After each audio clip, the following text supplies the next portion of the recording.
Hi hello everyone, ಎಲ್ರಿಗೂ ನಮಸ್ಕಾರ. ತುಂಬ ದಿವಸಗಳಾದಮೇಲೆ ವಿಡಿಯೋ ಮಾಡ್ತಾಯಿದ್ದೀನಿ.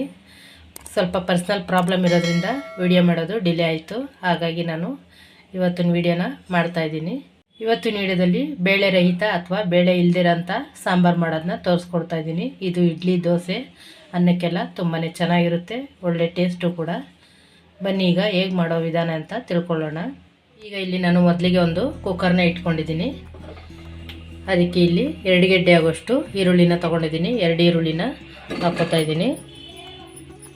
ಒಂದು 3 ಟೊಮೊಟ. ನೀರೆಲ್ಲ ಲಾಸ್ಟಲ್ಲಿ ಹಾಕ್ಕೊಳ್ಳೋಣ. ಅದಕ್ಕಾಗಿ ನಾನಿಲ್ಲಿ ಮೊದಲು ಮಸಾಲೆಗಳನ್ನ ತೋರಿಸ್ತಾ ಇದ್ದೀನಿ. 3 ಟೊಮೊಟ, 1 ಗೆಡ್ಡೆ ಬೆಳ್ಳುಳ್ಳಿ ಹಾಕ್ಕೋತಾ ಇದ್ದೀನಿ. ಸಿಪ್ಪೆ ಸುಲಿದು ತೊಗೊಂಡಿರೋಂಥ ಬೆಳ್ಳುಳ್ಳಿ. ಒಂದು 4 ರಿಂದ 5 ಹಸಿಮೆಣ್ಸಿಕಾಯಿ ಕಲ್ಲರ್ಗೋಸ್ಕರ ಒಂದೇ ಒಂದು ಬ್ಯಾಡಗಿ ಮೆಣಸಿಕಾಯಿನ ಹಾಕ್ಕೋತಾ ಇದ್ದೀನಿ. ನಿಮಗೆ ಖಾರ ಜಾಸ್ತಿ ಬೇಕು ಅಂದರೆ ಜಾಸ್ತಿ ಆ್ಯಡ್ ಮಾಡ್ಕೋಬೋದು. ಇಲ್ಲಿ ನಾನು ಖಾರ ಕಡಿಮೆ ಇರಲಿ ಅಂತ ಕಡಿಮೆ ಹಾಕ್ಕೋತಾ ಇದ್ದೀನಿ. 1 ಟೇಬಲ್ ಸ್ಪೂನ್ ಆಗೋಷ್ಟು ಧನಿಯಾ ಪುಡಿ, 1 ಟೇಬಲ್ ಸ್ಪೂನು ಅಚ್ಕಾರದ ಪುಡಿ, ಒಂದು ಅರ್ಧ ಟೇಬಲ್ ಸ್ಪೂನ್ ಆಗೋಷ್ಟು ಅರಿಶಿನ ಪುಡಿನ ಹಾಕ್ಕೋತಾ ಇದ್ದೀನಿ. ಈಗೆಲ್ಲ ಮಸಾಲೆನೂ ಹಾಕ್ಕೊಂಡಾಗಿದೆ. ಇದಕ್ಕೆ ಇಲ್ಲಿ ನಾನು 1 ಕಪ್ ಅಷ್ಟು ನೀರು ಹಾಕ್ಕೋತಾ ಇದ್ದೀನಿ. ಇನ್ನೂ ಒಂದು ಕಪ್ ಆಗೋಷ್ಟು ನೀರು ಕೂಡ ಹಾಕ್ಕೋತಾ ಇದ್ದೀನಿ. ಈಗ ಇದ್ರ ಜೊತೆನೇ ನಾನು ಒಂದೇ ಒಂದು ಆಲೂಗೆಡ್ಡೆನ ಸಿಪ್ಪೆನ ತುರಿದು ತೊಗೊಂಡಿದ್ದೀನಿ. ಸಿಪ್ಪೆ ಮೇಲ್ಗಡೆ ಸಿಪ್ಪೆ ಎಲ್ಲ ತೆಗ್ದಿದ್ದೀನಿ. ಅದನ್ನು ತಗೊಂಡು ಹಾಕ್ತಾಯಿದ್ದೀನಿ. ಇದನ್ನು ಕೂಡ ಎಲ್ಲ ಹಾಕ್ಕೊಂಡು ಒಂದು 2 ವಿಜಲ್ನ ಕೂಗಿಸ್ಕೊಂಡ್ರೆ ಸಾಕು. ಈಗ 2 ವಿಜಲ್ನ ಕೂಗಿಸ್ಕೊಳ್ಳೋಣ.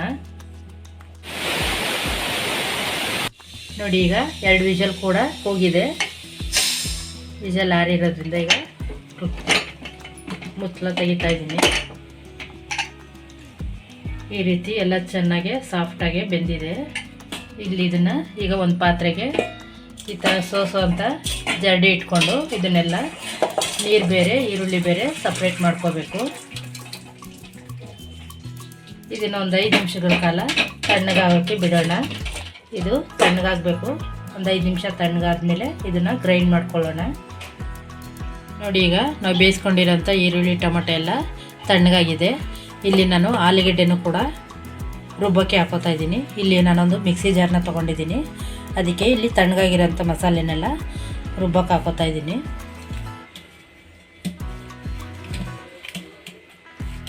ಇಲ್ಲಿ ಎಲ್ಲ ಮಸಾಲೆನೂ ಮಿಕ್ಸಿ ಜಾರ್ಗೆ ಹಾಕ್ಕೊಂಡಿದ್ದೀನಿ. ಒಂದು ಸ್ವಲ್ಪ ನೀರು ಹಾಕ್ಕೊಂಡು ಗ್ರೈಂಡ್ ಮಾಡ್ಕೋತಾ ಇದ್ದೀನಿ. ಸ್ವಲ್ಪ ನೀರು ಹಾಕ್ಕೊಂಡ್ರೆ ಸಾಕು. ಈಗ ಇದನ್ನು ಗ್ರೈಂಡ್ ಮಾಡ್ಕೊಳ್ಳೋಣ. ಈಗ ಮಸಾಲೆನೆಲ್ಲ ರುಬ್ಕೊಂಡಾಗಿದೆ. ನುಣ್ಣಗೆ ಪೇಸ್ಟ್ ಥರ ಮಾಡ್ಕೊಂಡಿದ್ದೀನಿ. ಇಷ್ಟಾದರೆ ಸಾಕು. ಈ ಕಡೆ ನಾನು ಒಗ್ಗರಣೆಗೋಸ್ಕರ ಒಂದು ಪಾತ್ರೆನೂ ಕೂಡ ಇಟ್ಕೊಂಡಿದ್ದೀನಿ. ಈ ಪಾತ್ರೆ ಕೂಡ ಬಿಸಿಯಾಗಿದೆ. ಇದಕ್ಕೆ ಒಂದು 2 ಸ್ಪೂನ್ ಆಗೋಷ್ಟು ಎಣ್ಣೆ ಹಾಕೋತಾ ಇದ್ದೀನಿ. ಎಣ್ಣೆ ಸ್ವಲ್ಪ ಬಿಸಿ ಆಗಲಿ. ಈಗ ಎಣ್ಣೆ ಕೂಡ ಬಿಸಿಯಾಗಿದೆ. ಇಲ್ಲಿ ಒಂದು ಅರ್ಧ ಟೇಬಲ್ ಸ್ಪೂನ್ ಆಗೋಷ್ಟು ಸಾಸಿವೆ, ಒಂದು ಸ್ವಲ್ಪ ಕರಿಬೇವಿನ ಸೊಪ್ಪು, ಒಂದು ಅರ್ಧ ಗೆಡ್ಡೆ ಆಗೋಷ್ಟು ಜಜ್ಜಿರೋಂಥ ಬೆಳ್ಳುಳ್ಳಿ, 2 ಒಣಮೆಣ್ಸಿಕಾಯಿನೂ ಕೂಡ ಹಾಕೋತಾ ಇದ್ದೀನಿ ಒಗ್ಗರಣೆಗೋಸ್ಕರ. ಈಗ ಇಷ್ಟನ್ನು ಕೂಡ 1 ನಿಮಿಷ ಈ ರೀತಿ ಕೈ ಹಾಕಿ ಫ್ರೈ ಮಾಡ್ಕೊಳ್ಳೋಣ. ಈಗೆಲ್ಲನೂ ಸ್ವಲ್ಪ ಕೈ ಹಾಕ್ಸ್ಕೊಂಡಿದ್ದೀನಿ. ಕರಿಬೇವಿನ ಸೊಪ್ಪೆಲ್ಲ ಚೆನ್ನಾಗಿ ಫ್ರೈ ಆಗಿದೆ. ಈಗ ರುಬ್ಬಿರೋಂಥ ಮಸಾಲೆನೂ ಕೂಡ ಹಾಕೋತಾ ಇದ್ದೀನಿ. ಮಸಾಲೆ ಹಾಕ್ಕೊಂಡಾದ್ಮೇಲೆ ಇಲ್ಲಿ ನಾನು ತರಕಾರಿ ಬೇಯಿಸಿದ್ನಲ್ಲ, ಈರುಳ್ಳಿ ಟೊಮೊಟ, ಆ ನೀರನ್ನೇ ಕೂಡ ಮಿಕ್ಸಿ ಜಾರ್ಗೆ ಹಾಕೋತಾ ಇದ್ದೀನಿ. ಅದೇ ನೀರನ್ನೇ ಆ್ಯಡ್ ಮಾಡೋದು. ನಿಮಗೆ ಜಾಸ್ತಿ ಬೇಕು ಅಂದರೆ ಎಕ್ಸ್ಟ್ರಾ ನೀರು ಕೂಡ ಆ್ಯಡ್ ಮಾಡ್ಕೋಬೋದು. ಆಲೂಗೆಡ್ಡೆ ಯಾಕೆ ರುಬ್ಬಿರೋದು ಅಂದರೆ ಸ್ವಲ್ಪ ತಿಕ್ನೆಸ್ ಆಗಿ ಬರಲಿ ಅಂತ, ಗಟ್ಟಿ ಬರಲಿ ಅನ್ನೋಕ್ಕೋಸ್ಕರ ಹಾಕಿದ್ದೀನಿ ಅಷ್ಟೇ. ಮತ್ತೀಗ ಇನ್ನೂ ಸ್ವಲ್ಪ ನೀರನ್ನ ಹಾಕೋತಾ ಇದ್ದೀನಿ ನಾನು.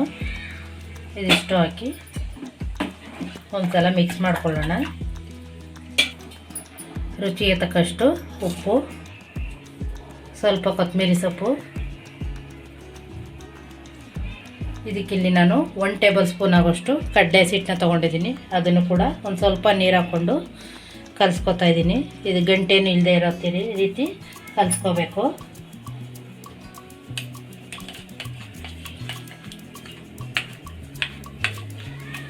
ಈಗ ನಾನಿಲ್ಲಿ ಕಡಲೆ ಹಿಟ್ಟನ್ನು ಕೂಡ ಮಿಕ್ಸ್ ಮಾಡ್ಕೊಂಡಿದ್ದೀನಿ.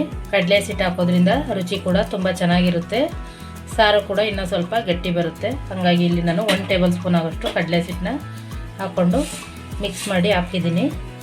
ನೋಡಿ ಇದು ಈ ರೀತಿ ತಿಕ್ನೆಸ್ಸಲ್ಲಿದ್ದರೆ, ಈ ರೀತಿ ಗಟ್ಟಿಗಿದ್ರೆ ದೋಸೆ, ಇಡ್ಲಿ, ಅನ್ನಕ್ಕೆಲ್ಲ ತುಂಬಾ ಚೆನ್ನಾಗಿರುತ್ತೆ. ಅನ್ನಕ್ಕಂತೂ ತುಪ್ಪ ಮತ್ತು ಉಪ್ಪಿನಕಾಯಿ ಹಾಕೊಂಡು ತಿನ್ನೋದ್ರಿಂದ ಸಾಂಬಾರು ತುಂಬಾ ರುಚಿಯಾಗಿರುತ್ತೆ. ನಿಮಗೆ ಬೇಕು ಅಂದರೆ ಇಂಗು ಮತ್ತು ಬೆಲ್ಲನೂ ಕೂಡ ಹಾಕ್ಕೋಬೋದು. ಇಲ್ಲಿ ನಾನು ಅವೆರಡನ್ನೂ ಕೂಡ ಸ್ಕಿಪ್ ಮಾಡಿದ್ದೀನಿ. ಹೀಗೆ ಮಾಡಿಕೊಂಡ್ರೆ ತುಂಬಾ ಚೆನ್ನಾಗಿರುತ್ತೆ. ಇದೊಂದು 5 ನಿಮಿಷ ಕಾಲ ಮಳ್ಳೋದಕ್ಕೆ ಬಿಡೋಣ. ಈಗ 5 ನಿಮಿಷ ಸಾಂಬಾರು ಕೂಡ ಚೆನ್ನಾಗಿ ಮಳ್ಳಿದೆ. ಈಗ ಸ್ಟವ್ ಆಫ್ ಮಾಡ್ಕೊಬಿಡೋಣ. ಬೇಳೆ ಇಲ್ಲದೆ ಮಾಡುವಂತಹ ಸಾಂಬಾರು ಕೂಡ ರೆಡಿಯಾಗಿದೆ. ತುಂಬ ಬಿಸಿ ಬಿಸಿಯಾಗಿದೆ, ಘಮ ಘಮ ಅಂತ ಸ್ಮೆಲ್ಲು ಬರ್ತಾಯಿದೆ. ಇದು ಇಡ್ಲಿ, ದೋಸೆಗೆ ಮತ್ತೆಲ್ಲ ಚೆನ್ನಾಗಿರುತ್ತೆ. ಬಿಸಿ ಅನ್ನಕ್ಕೆ ತುಪ್ಪ ಹಾಕೋ ತಿಂದರೆ ಸೂಪರಾಗಿರುತ್ತೆ. ಈ ವಿಡಿಯೋ ನಿಮಗೆ ಇಷ್ಟ ಆಗಿದೆ ಅಂತ ಅನ್ಕೋತೀನಿ. ಇಷ್ಟ ಆಗಿದ್ದರೆ ಹಾಗೆ ಒಂದು ಲೈಕ್ ಮಾಡಿ, ಶೇರ್ ಮಾಡಿ. Thank you for watching friends.